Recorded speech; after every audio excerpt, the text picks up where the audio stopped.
The Fender Swinger, originally called the Music Master, came out in 1969 and was created after Fender, owned by CBS at the time, had lots of spare parts to play around with. Fender went and asked their product manager, Virgilio Simoni, to create something out of it, and this is what he came up with. However, they weren't very successful, and they were discontinued very soon, with only around 200 to 300 being built.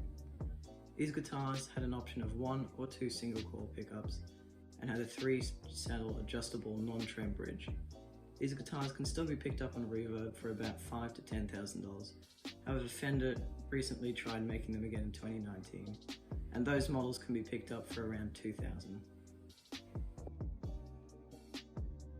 The Fender Bronco was a one pickup, unique looking and sounding guitar made by Fender from mid-1967 to 1981. Bronco was only offered in a 24-inch scale neck length and had been given a rosewood fretboard. It had a bridge known by Bronco players as the Fender Steel Vibrato, which was uniquely made for the Bronco.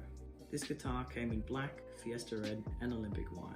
The guitar had one pickup in the bridge position and had been under design since 1964 until being produced in 1967 as a package which would come with the Fender Bronco amp aimed for students wanting to learn guitar. In 1981, the Bronco was discontinued and replaced with the Fender Lead series. The 1981 Fender Bullet is a very strange guitar, but it is important to Squire's brand because if it wasn't for that guitar, we probably wouldn't have the modern day Squire Bullet Stratocaster.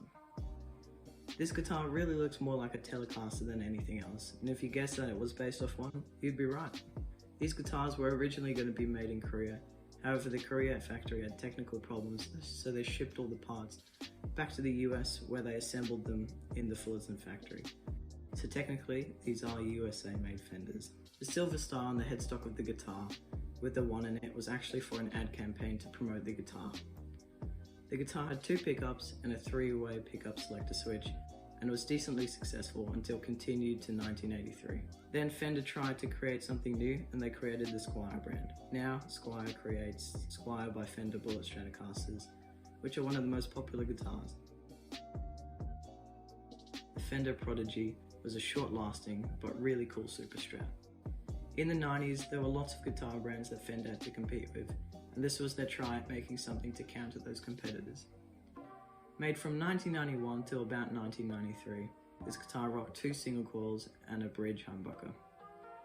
One of the main things that differentiates this guitar from a normal Fender Strat is the sharp curves and angles on this guitar, compared to the Strat's fat rounded contours. This guitar featured 22 frets on a 12-inch radius maple or rosewood fingerboard. You can still pick these up for around $1,000 to $2.5 grand these days on reverb. The Fender Cyclone was first shown to the public in 1997 and was quite cool. Over the years, Fender kept coming out of new pickup configurations for it, such as 3 single coils, 1 single coil and 1 humbucker, and 2 humbuckers. It had other cool things like racing stripes on certain models, and it came in loads of cool colours like chrome red, graffiti yellow, caramel metallic, and candy apple red. In 2007, all Cyclone models were discontinued, and the old models are still pretty cool, and they can be picked up for around $1,000 to $2 grand. However, recently Squire came out with a new 3 pickup Daphne Blue or Shell Pink model for a nice price of around $600 to $900.